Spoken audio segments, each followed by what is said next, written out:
La campagne électorale pour le second tour des élections présidentielles bissau-guinéennes a vécu ce vendredi avec des meetings qui se sont tenus partout dans le pays. Le scrutin opposera Domingos Simões Pereira, le candidat du PAIGC, arrivé en tête du premier tour avec plus de 40% des voix à Umaru Sissoko Embaló du Madem G15 qui avait recueilli 27,65% des voix. La bataille des couleurs a été donc au rendez-vous ce vendredi dans la capitale bissau-guinéenne. C'est ainsi qu'au stade de Lino Correa de Bissau, c'est une marée humaine rouge, jaune, vert qui est venue soutenir le candidat du PAIGC. Domingos Simões Pereira a donc présidé ce rassemblement au relent d'une démonstration de force en promettant aux Bissau-Guinéens la stabilité, mettant en avant un programme solide qui permettrait le développement, les investissements.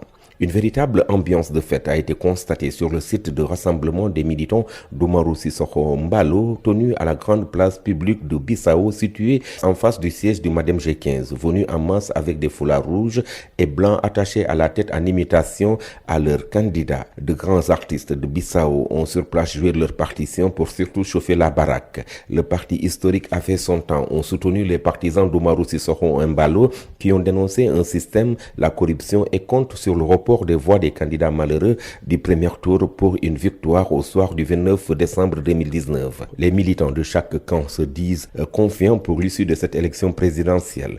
Au même moment, la mission d'observation de la CEDEAO en Guinée-Bissau a convoqué la presse pour faire le point sur cette élection dont le processus est presque arrivé à son terme.